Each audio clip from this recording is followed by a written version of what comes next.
네, 황보선의 출발 새 아침. 자, 3부 시작합니다. LH 한국토지주택공사 일부 직원들이 문재인 정부의 3기 신도시 가운데 최대 규모죠. 경기 광명 시흥지구에 100억 원대 토지를 투기성으로 매입했다. 이런 의혹 제기한 것이 바로 민변, 민주사회를 위한 변호사 모임, 그리고 참여연대죠. 자, 민변의 민생경제위원회 변호사를 맡고 있는 서성민 변호사 전화로 연결해서 자세히 내용 좀 알아보겠습니다. 서 변호사님 안녕하십니까?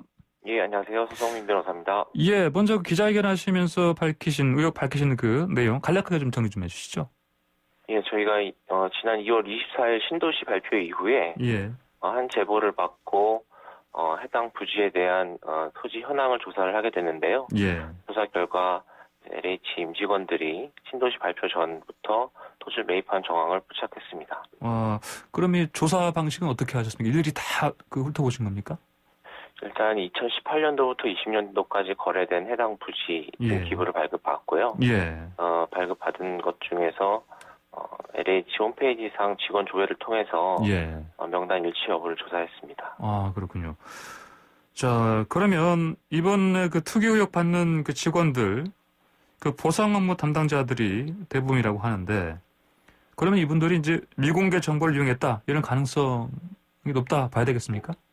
아무래도 이제 담당 업무도 그렇고, LH가 이런 토지 관련해서 주 업무를 하는 곳이잖아요. 공기업이잖아요. 그래서 이게 거의 미공개 정보나 업무상 비밀로 관리된 정보를 이용했다고 판단하고 있습니다. 그렇군요.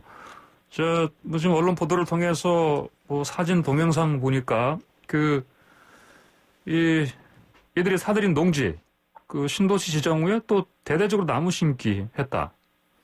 이런 것도 보이던데 보니까요. 이게 보니까 그러면 보통 우리가 전문 투기꾼 수법 얘기할 때 나무 심는 거라든지 쪼개기라든지 이런 얘기 많이 하는데 이런 게 다 나왔네 보니까. 맞습니다. 매입 당시부터 이제 쪼개기 방식으로 분할하는 모습도 나타났고요. 실제 신도시 지정하자마자 이제 주말에 지금 그 지적한 일대에 나무를 심는 정황도 다 포착이 됐습니다. 그렇군요.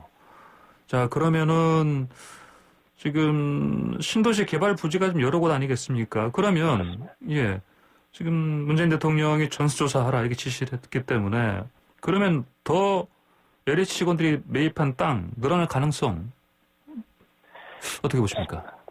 저희가 지금 이제 광명시흥 신도시만 해도 평수로 따지면 거의 380만 평 정도가 되거든요. 그 중에서 저희가 조사한 건 7,000평이 채 안 됩니다. 그래서 그 규모로 봤을 때 과연 저희가 지적한 토지들이 전부일까 하면 아니라는 것이죠. 그래서 더 나타날 것 같습니다. 자, 아까 지금 이번에 밝히신 의혹 이게 처음에 제보 받고 착수하셨다 조사 말씀하셨죠? 맞습니다. 혹시 어떤 분이 제보했는지 말씀할 수 있나요? 저희도 구체적인 그분의 어떤 인적사항은 알지 못합니다. 그렇군요. 알겠습니다. 그러면은 이 기자회견 후에요. 계속해서 제보들도 계속 들어오지 않습니까? 맞습니다. 지금 기자회견 이후에 추가적인 제보가 들어와서 이거 확인하는 작업에 있습니다. 추가적으로요? 그러면 굉장히 좀 조사 대상 자체도 이번에 기자회견 통해서 밝히신 그 범위 규모보다 훨씬 지금 넓어지는 상황이라 봐도 되겠습니까? 일단은 지금 공기업 직원들하고 공무원분들 그리고 정치인분들에 대해서 좀 제보가 들어오고 있고요. 그래요? 실제로 이제 시흥시 소재 시의원이 차명 가족 명의로 이용해서 투기했다고 어저께 언론 보도가 나타났는데 그건 나왔죠. 자, 그러면 정치인도 어느 수준까지인가 이것도 좀 사실은 궁금해지는 상황인데 아까 저희가 김기현 국민의힘 의원과 인터뷰할 때 김 의원이 이거는 사실 청와대 보고 라인까지도 전부 조사해봐야 되는 거 아니냐 이렇게 지금 의견을 냈습니다. 어떻게 생각하십니까? 사실 모든 어떤 대상자가 이 사건에 관련돼 있거나 의심이 된다면 사실 투명하게 조사되는 게 바람직하다고 보고요. 그런데 어떤 청와대 보고 라인 어떤 특정인을 어떤 특정 집단이나 특정인에 대해서는 사실 그렇게 하는 것은 바람직하지 않다고 볼 수 있습니다. 알겠습니다. 자, 지금까지 처음에 그 기자회견 통해서는 13명 말씀하셨죠? 14명. 14명 있습니까? 아, 14명이군요.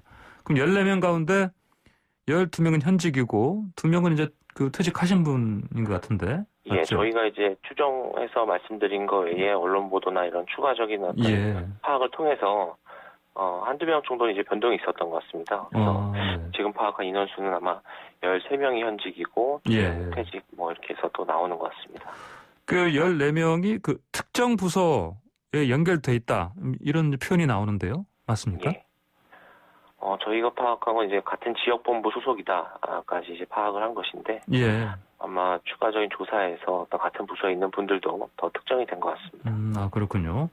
그런데 일각에서는요, LH 직원이 땅을 샀다고 해서 이게 무조건 업무상 정보를 활용했다고 단정할 수 있겠냐, 이런 의견을 내기도 합니다. 예, 저희도 이제 단정해서 말씀드리는 것은 아니고, LH 임직원이 이 신도시 발표 이전부터 토지 매입한 정황, 그리고 직원들 간에 공유해서 쪼개기 방법으로 매입을 하고 실제 나무를 심고 어떤 보상이 유리한 조건들을 구성해 나가는 어떤 이런 정황들이 사실은 업무상 정보를 활용했다고 의심할 만한 합리적인 사유가 된다라고 파악한다. 그래서 이것에 대한 어떤 전수조사가 있어야 된다라고 말씀드리는 거고 당연히 활용했다라고 100% 단정 짓고 있는 것은 아닙니다. 서성민 변호사께서도요, 이거 처음 제보 받으시고 조사 같이 하시면서 좀 많이 놀라셨겠습니다. 예, 사실은 이게 추상적인 소문들이 계속 있어 왔습니다. 신도시나 개발 예정 지역에서는 공무원들이나 공기업 직원들이 먼저 정보를 투자한 거 아니냐, 투기한 거 아니냐 이런 소문인데 사실 눈에 명확히 보이는 게 없어서 그런 것들을 확인 절차를 할 수가 없었던 것인데요. 이번에는 이제 조사 작업을 통해서 이제 명확히 확인이 돼서 실제 여태까지 있어왔던 소문들이 다 허황된 것들이 아니구나를 이제 확인한 계기여서 충격적이었습니다. 아, 그렇군요. 자, 근데 지금 제가 한 그 기사를 봤더니요. 이제 이 의혹이 터진 이후에 이제 LH 직원들이 그 커뮤니티가 있나 봐요, 보니까요. 직장 커뮤니티. 거기에다가 LH 직원들이라고 부동산 투자하지 말한 법 있냐. 내부 정보 활용해서 부정하게 투기한 것인지 본인이 공부한 것을 토대로 투자한 건지 이건 법원이나 검찰이 판단할 사안이다. 이런 식으로 쓰는 사람도 있고요. 이런 반응은 좀 어떻게 봐야 되겠습니까? 어떤 그런 표현이나 어떤 그런 의견 정도로 이제 참고하면 될 것 같고요. 사실 그래서 저희가 이제 조사를 통해서 이런 것들이 구조적으로 언제부터 어떤 범위에 걸쳐서 있어 왔던 건지를 먼저 밝혀야 그래야 이제 이런 것들이 잘못됐다. 어떤 게 잘못됐고 어떤 거는 허용되는 범위다라는 것이 밝혀질 수 있을 것 같습니다. 앞으로 그 감사원에 공익감사 청구하셨죠? 맞습니다. 고발장 접수됐는데 그러면 앞으로 어떤 식으로 이제 가족들 또 직원들 조사 펼쳐지는 겁니까? 아마 총리실 주도로 해서 전수조사가 있다고도 하는데 저희도 이제 감사원에 공익감사를 청구했기 때문에 감사 절차도 진행될 것이고요. 이제 경기 남부청에서도 이 수사에 착수해서 아마 대대적인 수사가 이루어질 것 같습니다. 이게 근데 땅 투기 의혹 이 시기가 2018년 4월부터 2020년 6월까지니까요. 그러면 당시에 그 현 변창흠 국토교통부 장관이 LH 사장 지내던 그런 시기인데 그래서 변창흠 장관도 책임져야 한다 이런 그 비판의 목소리도 좀 들립니다. 어떻게 생각하십니까? 지금 저희가 지적한 일자가 겹치긴 건 사실입니다. 그런데 저희가 지적한 어떤 이 파악한 정황은 수많은 정황 중에서 일부라고 보고 있기 때문에 현재로서 어떤 특정인에 대한 책임 여부를 먼저 짚는 것보다는 먼저 전수조사를 통해서 언제부터 이런 행위들이 해왔던 건지 밝히고 나서야 궁극적인 책임 소재가 누구에게 있었구나 어떤 범위에 그 책임 소재가 걸쳐 있구나를 알 수 있을 거기 때문에 지금 단계에서 어떤 책임 소재에 대해서 집중하는 것은 적절하지 않을 것 같습니다. 보면 또 일각에서는요. 이런 사전 정보를 취득한 직원들이 이렇게 이제 땅을 사들이는 이런 투기가 암묵적으로 이루어지지 않았냐 이런 얘기도 들립니다. 사실 저희도 이제 그런 것, 지금 이 직원들이 실명을 걸고 실명으로 이런 행위를 했다는 거에 대해서, 과거부터 이런 행위들이 오랫동안 아무런 문제 없이 또는 아무런 관리 감독 없이, 자행되어 왔던 거 아니냐, 라는 추정을 하고 있습니다. 예. 혹시 기자회견 후에요? 아니면 그 전에라도 그 내부자 제보는 없었습니까? 저희가 그 인적사항을 알 수 없는 그 익명 제보자 제보 외에는 특별한 제보는 없고 기자회견 후에 어떤 제보들이 이어지고 있습니다. 아, 그렇군요. 그 변창흠 국토부 장관이 청렴도 높이라는 당부를 하긴 했습니다. 네. 아무래도 그 이제 기자회견도 있고 의혹이 불거진 만큼 사실 장관으로서도 당연히 어떤 당부나 여러 가지 방침을 정해야 하기 때문에 또 그런 말들이 나온 것 같습니다. 이제 LH에서는 지금 민변에서요 참여연대에서 이 투기 의혹 밝히신 이후에 그 해당 직원들 그 직위 해제하고 했는데 대부분 다 휴가 간 것 같아요 보니까요. 예, 보도를 통해서 저도 그렇게 봤습니다. 예. 기자회견 후에요. 혹시 해당하는 직원들, 이분들하고는 혹시, 이를테면, 소통하신 건 없습니까? 뭐, 연락이 오거나? 예, 저희한테, 저희 연락이 오거나 한 건 없습니다. 예, 그런 건 없고요. 언론에서는 계속해서 접촉을 시도하는데 안 되더라고요, 보니까요. 그래서. 그러면은, 이번 아까 말씀하신 것처럼 제보가 추가로 들어오고 있고 그래서 추가로 좀 조사를 하고 진행하고 계신다. 이렇게 이해하면 되겠습니까?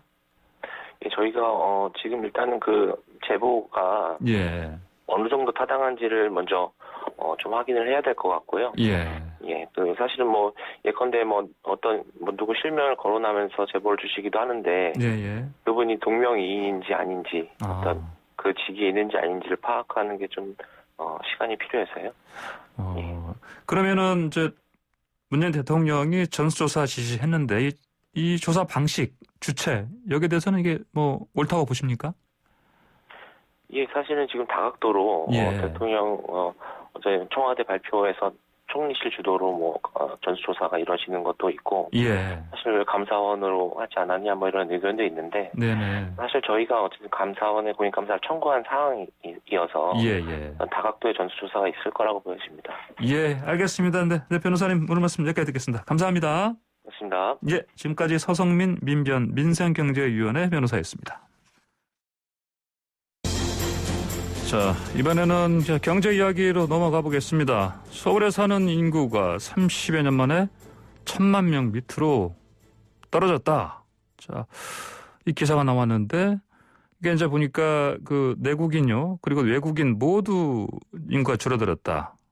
이런 상황인데, 자세한 내용을 한국경제TV 송민아 기자 전화로 연결해서 알아보겠습니다. 송 기자 안녕하십니까? 네, 안녕하세요. 이게 1,000만 명 밑으로 떨어졌다. 네. 이게 정확히 몇 명입니까? 네, 정확히는 이제 지난해 말을 좀 기준으로 991만 1,088명을 기록을 했습니다. 서울은 이제 과거 산업화에 따라서 인구가 좀 급격히 유입이 되면서 1988년에 처음으로 이제 1,000만 명을 넘어섰었는데요. 당시에는 이제 1,029만 명을 기록을 했고요. 이후 이제 계속 증가하면서 1992년에 1,097만 명을 기록하면서 이제 정점을 찍었습니다. 이후로도 이제 꾸준히 이제 감소세를 기록하다가 결국에는 인구가 1,000만 명 밑으로 떨어지게 된 겁니다. 1,000만 명 밑으로. 네. 이게 그러면은 인구가 이렇게 감소화된 이유 여러 가지 봐야 되겠지만 큰 게 어떤 게 있습니까? 네, 이번 좀 인구 감소는 어떻게 보면 이제 코로나19 영향이 가장 컸다라는 좀 분석이 나오고 있는데요. 일단 이제 서울시의 총 인구는 이제 서울에 거주하고 있는 내국인과 또 외국인을 모두 합한 수를 말합니다. 이제 전년 대비해서 내국인은 모두 6만 명이 감소를 했고, 그다음에 외국인은 4만 명이 감소했는데 상대적인 인구 비율로 봤을 때는 이제 외국인의 감소세가 더 컸던 것으로 이제 분석되고 있습니다. 그래서 외국인은 주로 이제 중국인들의 감소세가 더 뚜렷했습니다. 대다수인 한 3만 2천 명 정도가 감소를 했고요. 이 중국인들의 경우에는 코로나19로 인해서 이제 국가별로 인구 이동 제약이 좀 따르면서 크게 감소했다라는 분석이고요. 조금 특이한 점은 이제 베트남과 몽골의 경우는 서울시로의 유입이 오히려 더 증가했다라는 점입니다. 아, 그래요? 오. 네, 그렇습니다. 이게 뭐 베트남과 몽골 같은 경우에는 조금 대표적인 그런 좀 코로나 청정 국가인데 그러다 보니까 이제 자국민들의 어떤 그 다른 국가로 이동하는데 좀 상대적으로 좀 제약이 덜했다. 뭐 이런 분석도 좀 나오고 있습니다. 그리고 제가 좀 전에 좀 뭐 서울시 인구는 이제 서울에 거주하는 내국인하고 외국인을 합한 수다라고 말씀을 드렸지 않습니까? 그렇죠. 그런데 이제 단순히 이제 내국인만을 좀 놓고 봤을 때에는 이미 2016년도에 1,000만 명 미만으로 감소한 것으로 집계가 됐습니다. 2016년에요. 네, 그렇습니다. 그러면은 이게 우리 저출산이지 않습니까? 네네. 이것도 당연히 이게 가장 큰 이유 아니겠습니까? 아무래도. 네, 좀 그런 부분들 좀 이유로 좀 들 수 있을 것 같습니다. 예, 그러니까요. 그러니까 또 아무래도 지금 이게 또 그 집값 오르는 거랑도 또 연관성이 있을 것 같기도 하고 아무래도 그리고 이제 보통 뭐 서울에 와서 이제 학교를 다니다가 또 취업 때문에 다시 또 뭐 지역으로 가기도 하고. 네, 그렇죠. 또 주택값이 오르니 또 더군다나 사는 것도 뭐 직장이 서울에 있겠지만 또 수도권으로 나가는 경우도 있고. 네. 여러 가지 봐야 될 것 같은데. 자, 그러면은 서울이 그 지역별로도 좀 인구수 차이가 좀 나지 않겠습니까? 네, 방금 뭐 설명해 주신 부분들도 많이 포함이 되어 있는 부분인데요. 먼저 그래요? 좀 자치구별로 좀 설명을 좀 드리자면 거주 인구로 살펴보자면 송파구가 가장 많았습니다. 67만 3천 명이 거주하고 있었고요. 반면에 이제 중구는 13만 6천 명으로 이제 서울 전체 자치구 중에서 가장 적었습니다. 또 강동구하고 영등포구는 전년 대비해서 인구수가 오히려 늘었고요. 강서구하고 노원구 등을 포함한 이제 23개 구는 인구가 오히려 대부분이죠. 그러니까 인구가 감소했습니다. 연령별로도 좀 살펴보면 이제 서울 총 인구수를 분석을 해보자면 25세에서 29세 인구가 가장 많이 거주하는 것으로 나타났습니다. 아까 말씀해 주셨던 것처럼 뭐 대학생, 뭐 유학 온 친구들 뭐 이런 분들도 있을 거고요. 그래서 이제 85만 8천 명으로 집계가 됐고요. 45세에서 49세가 81만 9천여 명, 그리고 50세에서 54세가 80만 7천여 명으로 그 뒤를 이었습니다. 특히 좀 주목해서 봐야 할 부분이 0세에서 4세 인구가 10% 넘게 줄면서 가장 높은 축에 속하는 감소세를 보였다는 점인데요. 그래요? 네, 반면에 이제 85세에서 89세 인구는 11%가 넘게 증가했습니다. 그러면서 저출산, 고령화 추세가 좀 더 뚜렷해졌다. 이걸 확인할 수가 있었습니다. 85세에서 89세 사이가 늘어난 수치가 0세에서 4세니까 신생아. 감소한 수치와 거의 일치하네요, 보니까, 그러면? 네, 그렇습니다. 그러면은 이게 말씀하신 것처럼 한마디로 고령화 아닙니까, 그럼 이게? 그렇지 않습니까? 네, 그렇죠. 그 젊은 사람들은 줄어들고, 나이 드신 분들이 많이 많아지고. 이렇게 되면 결국은 이제 중장기적으로는 이제 부양해야 되는 그런 부담이 커지는 거 아니겠습니까? 네, 그렇습니다. 좀 총 부양비를 좀 살펴봐야 되는데요. 15세에서 64세까지 그러니까 이제 생산 가능한 인구가 부양을 해야 할 인구를 나타내는 게 바로 이제 총 부양비입니다. 여기서 이제 부양해야 할 인구는 이제 14세 이하 그리고 65세 이상의 집단을 말하고요. 이번 조사에서는 이제 총 부양비는 35.2명으로 나타났습니다. 이거는 전년도에 비해서 1.3명이 증가한 건데 생산 가능 인구 1명이 책임져야 할 이제 부양 인구가 35.2명이다. 이렇게 보시면 되고요. 그리고 이제 이 가운데 실질적으로 좀 부양 인구가 생기는 그런 내국인만을 좀 놓고 살펴보면은 상황은 조금 더 심각합니다. 이게 내국인 인구를 이제 10년 전과 좀 비교를 해보면 64세 이하 인구, 그러니까 이제 생산이 가능한 인구는 120만 명 정도가 감소를 했습니다. 그럼 반면에 65세 이상 인구, 그러니까 부양해야 할 인구는 56만 명이 증가했거든요. 그러면서 아까 말씀드렸던 이런 부양해야 할 인구가 생산 가능 인구 1인당 비율인 35.2명보다 더 많을 것으로 이렇게 파악이 되고 있습니다. 갈수록 심각해진 고령화 사회. 이 상황 지금 미리 대비를 해야 되겠습니다. 네, 그렇습니다.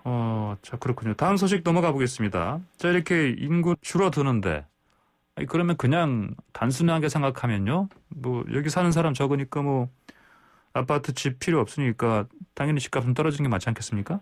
네. 왜 거꾸로죠? 네, 맞습니다. 예. 지난해 이제 15억 원 이상 이렇게 거래가 됐던 네. 그런 초고가 아파트 매매 건수가 10,000건을 넘어섰습니다. 15억 원 이상 초고가 아파트가요? 네, 그렇습니다. 이게 왜 이랬습니까, 이게? 네, 이게 이유를 좀 살펴보자면은 이제 조금 더 말씀을 좀 드려야 되겠는데, 예. 먼저 이제 현 정부가 이제 출범 직전인 이제 2016년도와 좀 비교를 해보면, 그런 초고가 매매 거래가 4년 만에 이제 3.6배나 늘어난 겁니다. 아, 그래요? 네, 국회 국토교통위원회 이제 소속 김상훈 국민의원 자료에 좀 따르면 15억 원 이상 초고가 아파트 거래는 2016년도에 2,925건이었는데 예. 지난해에는 1,519건으로 7,500여 건이 늘어났습니다. 예. 증가율로만 좀 살펴보면은 259%로 이게 3.6%에 가까운 수준인데 굉장히 높은 거래 수준이었습니다. 예. 아, 그래요? 네. 그러면은 그 어느 지역에 좀 거래가 많았어요? 특히? 네, 아무래도 서울 지역에 조금 거래가 몰려있지 않을까 그렇게 예상이 되고 있는데, 네. 네, 그 부분도 이제 주택 수요가 이제 특히 수도권에 좀 집중이 되면서 예. 이제 15억 원 이상 거래의 대부분이 이제 서울과 이제 수도권에 좀 집중돼 있었습니다. 예. 서울은 2016년도에는 2,800여 건에서 지난해에는 8,900여 건으로 크게 늘었습니다. 네. 전체 거래 대비 비율을 좀 살펴보더라도 2016년도에는 2.3%에 머물렀지만 지난해에는 9.51%까지 거의 10% 가까이 증가를 했습니다. 이 서울 거래 10건 중 1건 가량이 이제 15억 원 이상이었다 이렇게 보시면 될 것 같고요. 네. 수도권 가운데 이제 경기도에서도 지난해 전체 28만 5천여 건의 아파트 거래 가운데에서 889건이 15억 원이 넘는 거래로 나타났습니다. 2016년도에는 이게 37건에 그쳤었는데 4년 만에 무려 이제 20배 이상 급증한 것이고요. 예. 인천에서도 이제 같은 기간에 6건에서 31건으로 5배 이상 이렇게 늘어나는 셈입니다. 그런데 좀 여기서 좀 주목을 해서 봐야 될 부분이 이 초고가 거래가 많지 않았던 그런 주요 광역시에서도 증가세가 더욱 가파르게 나타났다는 점입니다. 부산 같은 경우에는 2016년도에는 45건이었는데 지난해에는 495건으로 10배 이상이 늘어났고요. 예. 또 대구는 4건에서 129건으로 30배 이상 크게 늘어났습니다. 예. 이 밖에 이제 대전과 이제 광주, 세종 지역에서도 이런 초고가 거래가 더 늘어났습니다. 이렇게 초고가 거래가 늘어나는 거 이걸 어떤 우리가 의미를 줄 수 있겠습니까? 아무래도 이제 부동산 대책을 좀 한번 살펴봐야 될 부분인 것 같은데요. 예. 근데 아무래도 이제 정부가 굉장히 고강도의 그 정책들을 내놓고 있는데 그에 비해서 이제 어떤 집값을 제대로 잡지 못한 게 아닌가라는 그런 좀 지적들도 나오고 있습니다. 실제로 경실련에서는 이런 현 정부의 부동산 정책이 조금 실패한 것 아니냐 이런 지적도 하기도 했습니다. 왜냐하면은 이제 문재인 정부가 이제 출범한 이후에 4년간 이제 부동산 대책이 이제 25차례나 나왔거든요. 그런데 이제 서울 아파트 값이 계속 올랐다는 게 이 경제정의실천 시민연합 경실련의 주장입니다. 경실련은 이제 어제 기자회견을 열고 이 정부의 부동산 대책은 솜방망이 수준에 불과하다라고 꼬집었습니다. 이들의 주장이 좀 따르면 정부는 2달에 한 번꼴로 부동산 대책을 발표했는데요. 집값 상승은 막지 못했다라는 내용이 주요 골자였습니다.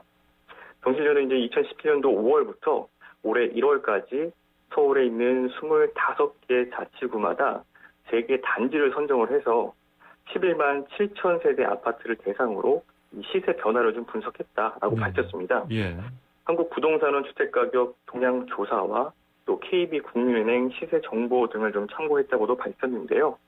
이 조사 결과에 따르면 서울의 30평형 아파트의 그 평균 가격은 2017년도 5월 6억 4천만 원에서 올해 1월에는 11억 4천만 원으로 무려 5억 원이나 올랐습니다. 특히 이제 이 기간 동안의 오름폭이 계속 지속됐다라는 점도 좀 눈여겨봐야 할 부분인데요. 2017년도 12월에는 7억 1천만 원, 2018년 12월에는 8억 8천만 원, 2019년도에는 9억 8천만 원, 그리고 지난해에는 11억 3천만 원으로 이제 꾸준하게 상승 흐름을 이어갔습니다. 예. 자, 그러면 그 노동자 임금과 또 비교한 뭐 그런 대목도 있다고 들었습니다. 네, 그렇습니다. 그 부동산 오름폭에 비교해서 당연히 뭐 이건 따라갈 수 없지 않습니까? 네, 그렇습니다. 이게 노동자와 이제 유주택 그 자산가와의 그 격차가 얼마나 벌어졌는지를 좀 확인하기 위해서 예. 경실련은 이 노동자 평균 임금을 네. 30평형 아파트 값과 비교를 한 건데요. 예.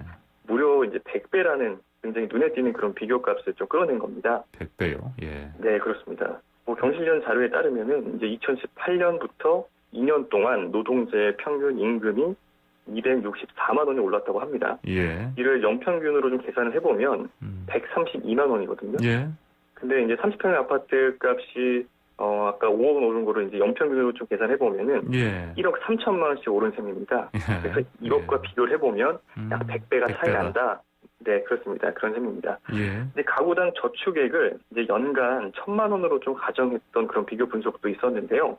아파트값 상승으로 발생한 금액이 이제 5억 원을 저축으로 마련을 하면 이제 네. 50년이 걸린다라는 예. 분석을 내놓은 겁니다. 아하. 이는 그 주택 소유자하고 무주택자 간의 그런 자산 격차가 예. 50년가량 난다라는 것이라고 이제 지적하기로 했습니다. 50년가량이요. 예. 네, 그렇습니다. 또 아무래도 또 이제 강남 그다음에 비강남 비교 그다음에 또 해본다면 아무래도 강남 쪽에 그 상승률을 좀 끌어올지 않았을까 이런 생각이 드는데 맞습니까?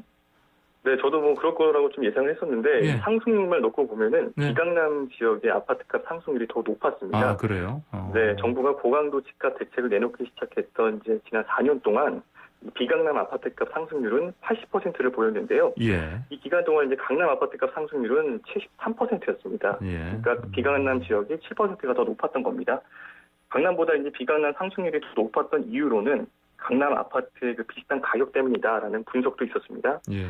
이 세제와 금융 규제가 좀 강화되면서 강남 아파트 구입에 좀 부담이 생겼고 결국에는 상대적으로 집값이 좀 낮은 비강남 지역으로 수요가 집중됐다라는 겁니다. 그런데 이 비강남 지역의 집값이 상승하자 또다시 이제 강남 집값을 좀 자극하는 셈이 됐거든요. 예. 그러면서 결국에는 서울 전역에 있는 그 집값이 폭등하는 그런 결과가 나오게 됐다는 건데요. 예. 경실련은 이에 대해서 이제 강남은 아파트값 폭등 금액이 좀 크기 때문에 부동산 대책이 발표될 때마다 가장 큰 주목을 받는다라고 하면서 정부의 핀셋 규제는 이 아파트값 상승에 아무런 영향을 미치지 못했다라고 말하기도 했습니다. 예. 오히려 이 집값 상승을 더 부추겼다라고 지적을 했는데요. 이 집값이 잠시 주춤하면 또 대책을 발표하면서 결과적으로 모두 9억 4천만 원가량 상승을 했고요. 예. 특히 이제 2018년도에 921 대책, 그리고 이제 2019년도에 57 대책, 또 지난해에는 84 대책과 같이 신도시 재개발, 재건축 공급 발표가 나올 때마다 예. 아파트값 폭등의 어떤 기점이 됐다라고 지적을 했습니다. 예, 알겠습니다. 자, 오늘 경제 이야기 여기까지 듣겠습니다. 감사합니다. 네, 감사합니다. 네, 지금까지 한국경제TV 송민아 기자였습니다. 네, 황보선의 출발새 아침 3부 마치고 잠시 뒤 4부에서는요. 지금 백신 접종 이어지고 있는데 그 사망하신 두 분이 있어서 부작용 관련해서는 걱정이 커지고 있습니다. 이거 어떤 상황인지 자세히 좀 알아보고 그리고 또 스포츠가 얼마나 좋은지 코너도 기다리고 있습니다. 잠시 뒤 4부에서 뵙겠습니다. 네, 광고선의 출발새 아침 4부 시작합니다. 코로나19 3차 유행 좀처럼 잡히지 않고 있죠. 백신 접종은 가속도가 붙고 있습니다. 자, 그런데 백신 접종 후에 지금 사망 사례가 2건이 나왔습니다. 정부는 접종과 혹시 연관인지 조사를 벌였고요. 자, 그런데 이 와중에 불안을 조장하는 백신 관련 가짜뉴스가 기승을 부리고 있습니다. 또 백신 접종 새치기 이런 얘기도 들리고요. 자, 윤은숙 기자와 함께 코로나19 소식 좀 정리해 보겠습니다. 윤 기자 안녕하십니까? 네, 안녕하세요. 예. 자, 지금 어떻습니까? 그 코로나 신규 확진자 수 계속 한 300명대인가요? 지금도? 네, 3차 대유행의 기세가 아직 잡히지는 않고 있습니다. 예. 예, 뭐 오늘 기준으로 자료는 발표되기 전이긴 한데요. 예. 지금 추세를 볼 때 그 0시 기준으로 곧 발표될 신규 확진자가 예. 또 400명 안팎이 될 것으로 보입니다. 예. 어제 기준으로 보면 코로나19 신규 확진자가 444명입니다. 그래서 예. 3월 들어 처음으로 400명대를 보였는데요. 예. 이게 경기 동두천시에서 외국인 대상으로 진행했던 코로나19 선제검사에서 15명이 늘었고 이게 이틀간 96명 확진자가 나온 게 영향을 줬습니다. 예. 네, 동두천시가 현재 지역에 등록된 외국인 거주자 3,900여 명 대상으로 전수검사 진행 중인데요. 확진자가 계속 확인이 되고 있는데 감염 경로는 아직 확인이 되지 않아서 추가 확산에 대한 우려도 큰 상황입니다. 확진자 대부분이 한국어 구사가 어려운 외국인이어서 기초적인 역학조사에도 시간이 걸리고 있습니다. 아, 그렇군요. 자, 그러면 이런 집단 발병 사례도 있지만은 또 산발적인 감염도 계속 이어지고 있죠? 네, 그렇습니다. 수도권에서는 직장이나 교회, 식당 등을 중심으로 크고 작은 감염 사례가 보고가 되고 있고요. 가족 모임이라든가 아니면 어린이집, 또 태권도장 같은 일상적인 공간을 고리로 한 새로운 감염 사례도 잇따르고 있어서 3차 대유행의 확산세 차단이 아주 쉽지는 않은 상황입니다. 예, 알겠습니다. 계속해서 보니까 요즘 300명대 좀 적으면 그리고 또 400명대 계속 왔다 갔다 해요, 보니까요. 자, 그러면은 접종이요. 백신 접종. 이게 이제 일주일째 접어들었는데 어떻습니까? 그래도 근데 일본이 먼저 우리보다 백신 접종 시작이지 않습니까? 네네. 그쪽보다 우리가 속도가 빠르다면서요? 네, 그렇습니다. 백신 접종 어제까지 엿새째 진행이 됐습니다. 네, 아스트라제네카 백신은 약 8만 5천 명 정도, 또 화이자 백신은 1,500명 정도 접종이 됐는데요. 시설별로 보면 요양병원이 35.2% 정도, 또 요양시설은 13.2% 정도 접종이 됐습니다. 또 오늘부터는 서울대병원 같은 상급 종합병원에서도 아스트라제네카 백신 접종이 시작될 예정입니다. 그래서 접종률이 더 빠르게 늘어날 것으로 보이고요. 일본이 한국보다 거의 열흘 가까이 접종을 시작했는데 일본을 누적 접종자 수에서 벌써 제쳤습니다. 일본은 3만 4천 명 정도 접종이 된 것으로 알려졌는데요. 접종 기간이 짧아서 단순 비교는 좀 그렇긴 하지만 현재 일본보다는 굉장히 몇 배 이상 빠른 속도입니다. 그렇네요. 네, 일본 같은 경우는 유일하게 승인받은 것이 화이자 백신인데 유럽연합의 수출 규제 때문에 화이자 백신 확보가 좀 쉽지 않고 백신 한 병당 접종 횟수를 늘려주는 특수 주사기도 충분히 확보되지 못했기 때문에 접종 속도 내기가 앞으로도 쉽지 않은 상황으로 보이고요. 원래는 일본이 백신 확보와 접종 모두 빨랐기 때문에 많이 비교가 되기도 했는데 막상 뚜껑을 열어보니 상황이 역전된 상태인 셈입니다. 예, 그렇군요. 일본은 보니까 화이자만 승인받았고 그다음에 주사기도 한계가 있어서 아무래도 이 이유들 때문에 우리보다 훨씬 지금 한 열흘 전에 시작했다고요? 우리보다 먼저 빨리. 9일 정도 전에 시작한 것으로 알고 있습니다. 예, 알겠습니다. 우리는 벌써 이제 9만 명 가까이 가고 있네요. 근데 백신 접종한 다음에 이 목숨을 잃으신 두 분이 지금 있는데 방역 당국이 인과관계 조사하고 있는 거죠? 네, 경기도 고양과 평택에서 각각 백신 접종 후에 사망 사례가 한 건씩 모두 2건이 신고가 됐는데요. 요양병원에 입원 중인 50대, 60대 남성 환자입니다. 사실 표현이 좀 조심스러운데 우선 말씀드릴 것은 백신 접종 후 사망이 백신으로 인한 사망과 동일한 것은 아니라는 점이고요. 현재 방역당국이 사망과 백신 접종 간의 인과관계 연관성을 조사하고 있다는 점 말씀드립니다. 고양시 요양병원에서 숨진 남성 환자의 경우에는 아스트라제네카 백신을 접종을 한 50대 남성인데요. 심장 발작과 호흡 곤란을 일으켜서 응급처치를 받았다가 그래서 회복이 됐다가 하루 뒤에 심장 문제로 다시 사망을 했고요. 그리고 경기도 평택 요양병원에서 지난달 27일에 아스트라제네카 백신 맞았던 60대 남성의 경우에는 접종 다음 날 고열 같은 증상을 보인 뒤에 역시 호전됐다가 폐렴 등의 증상이 나타나서 사망한 것으로 확인이 됐습니다. 유족의 요청으로 상세한 정보는 공개되지 않은 상태인데 기저질환을 갖고 있었던 분도 있고 또 다른 질환 병력이 있었던 분도 있는 것으로 알려지고 있습니다. 네, 그렇군요. 정은경 질병관리청장이 어제 급히 브리핑 자청했죠? 이거 관련해서? 네, 그렇습니다. 투명하게 정보를 공개해서 백신에 대한 과도한 불안감이 확산하는 걸 미연에 방지하기 위한 것으로 풀이되는데요. 정 청장은 역학조사와 의무기록 조사 등을 통해서 백신 접종과 사망 간의 연관성을 조사하고 또 그 조사 결과를 투명하게 공개하겠다 이렇게 밝혔습니다. 그리고 또 조사가 진행 중인 만큼 백신 접종이 사망 원인이라고 단정하거나 단정적으로 말하기 어렵다는 점은 분명히 말하기도 했고요. 예. 세계 각국에서 접종 후에 기저질환 등으로 사망자가 다수 보고됐지만 백신 접종으로 인한 사망 사례는 확인된 것이 아직 없다 이렇게 덧붙이면서 지나친 불안감으로 백신 접종을 기피하는 것은 금물이라면서 예. 접종 대상자들의 경우에는 주의사항을 지키면서 순서대로 접종을 받아달라고 이렇게 강조를 했습니다. 예. 그리고 많은 의료인들도 같은 의견을 내놨습니다. 그래요? 예. 네, 대한예방의학회 코로나19 대책위원장으로 활동 중인 김호란 교수를 어제 YTN 방송에서 저희가 직접 인터뷰를 했는데요. 예. 백신 접종이 한국은 좀 늦게 시작됐고 이미 전 세계적으로는 2억 4천만 회 정도 접종이 진행이 됐다. 그래서 백신 접종 이후에 다양한 이상 반응에 대한 보고 자료가 쌓여 있는데 예.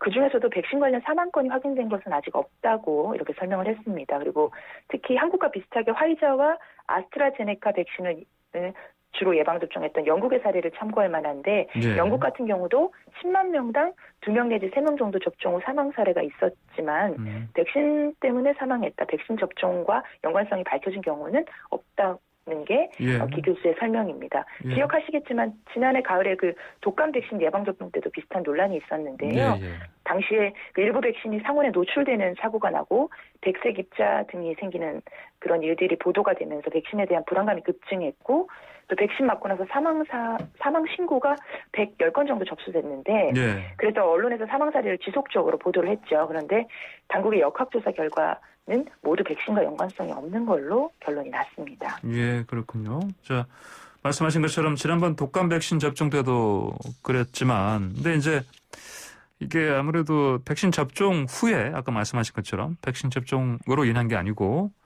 사망 사례가 적지 않게 그때 발생했었고요. 그때도 그래서 뭐 관련해서 이런 논란을 이렇게 그냥 그대로 계속해서 그냥 중계하는 거 언론에서요. 이게 대해서 네. 전문가들 상당히 우려가 크죠? 네, 백신 접종과 동시에 이상 반응에 대한 중계가 이루어지고 있는데 우려를 받고 있는 대목입니다. 아직 예. 인과관계도 입증이 안 됐는데 이상 반응을 중계하듯이 기사화하고 뭐 일부 언론에서 속보로 이렇게 알리는 것에 대해서 전문가들은 굉장히 우려를 표명을 하면서 독감 백신 접종 때도 이런 실시간 속보로 사망 사례 보도하고 숫자 따라가면서 계속 보도한 게 뭐 실제로 백신 접종의 차질을 빚는 데 영향을 줬다고 꼬집고 있는 상황입니다. 그래요.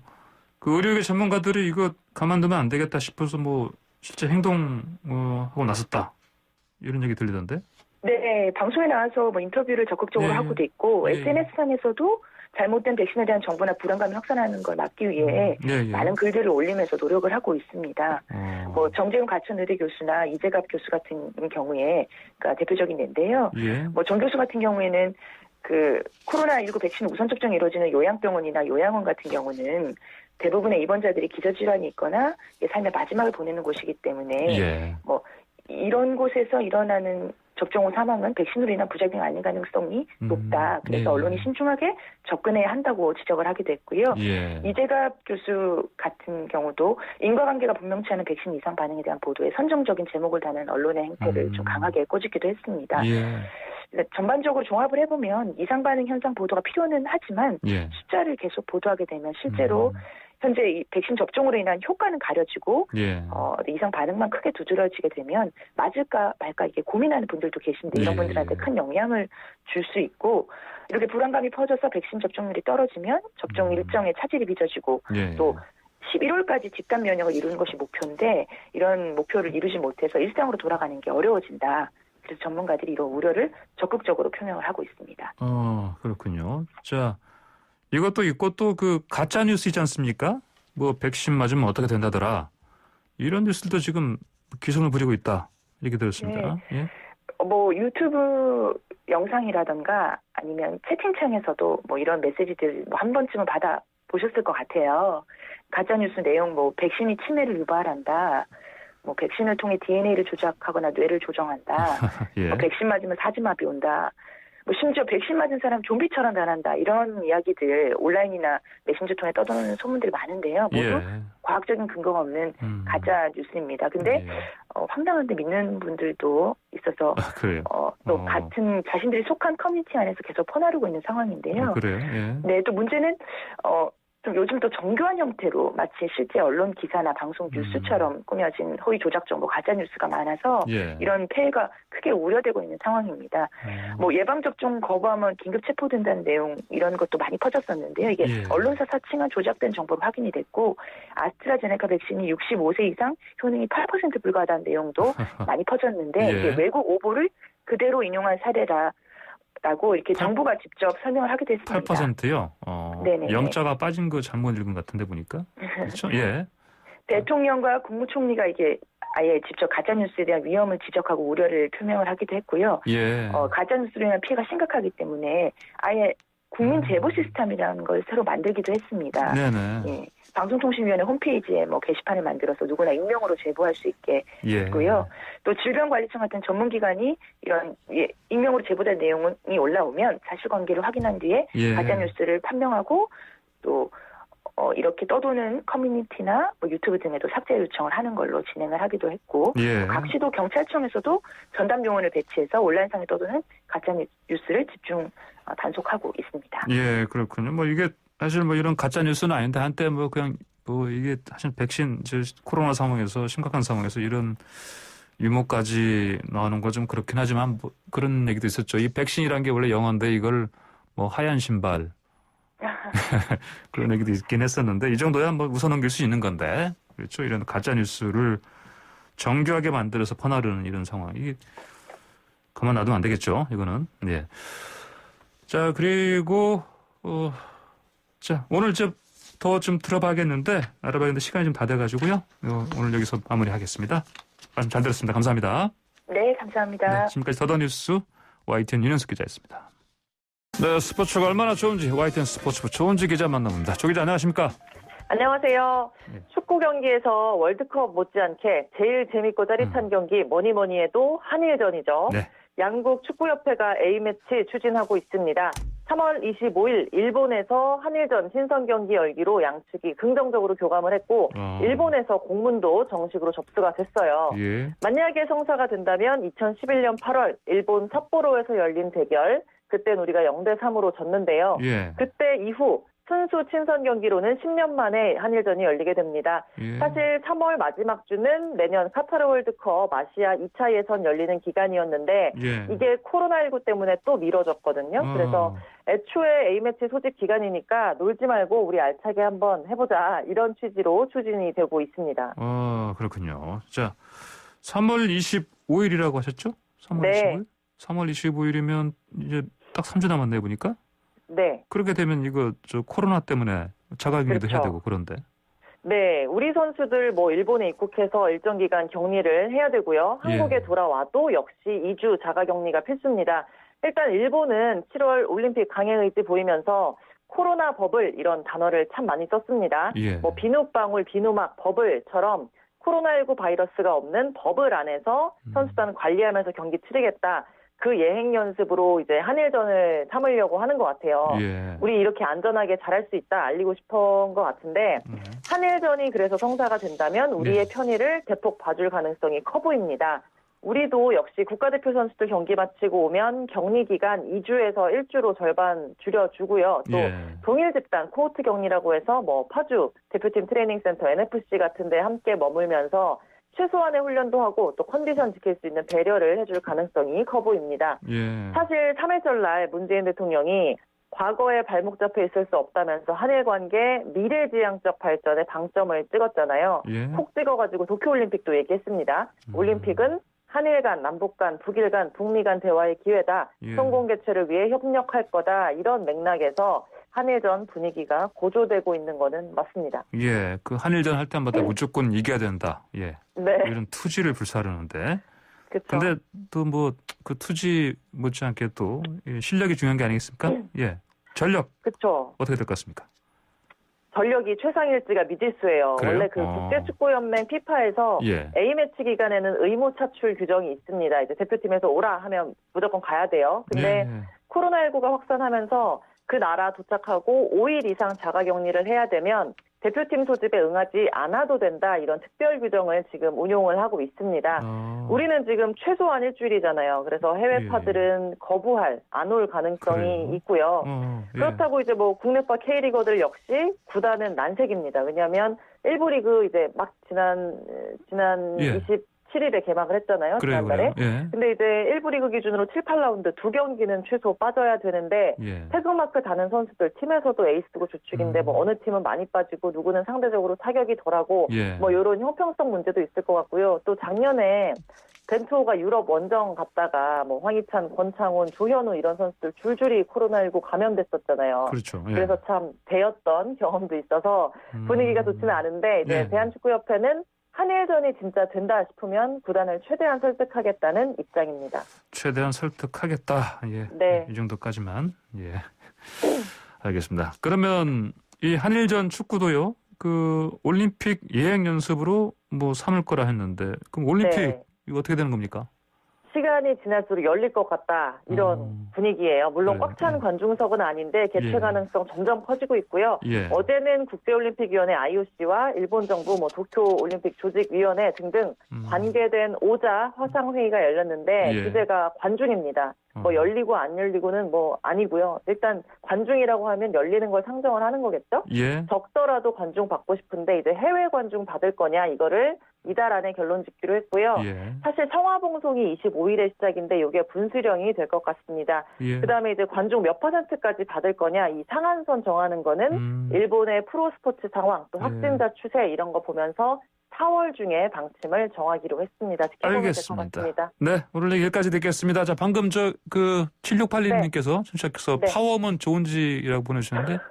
네, 그 힘이 전달이 됐군요. 네, 알겠습니다. 오늘 말씀 듣겠습니다. 감사합니다. 감사합니다. 네, 지금까지 YTN 스포츠부 조은지 기자였습니다. 네, 황보선의 출발새 아침 오늘 순서 여기서 마칩니다. 저는 내일 다시 찾아뵙겠습니다. 감사합니다.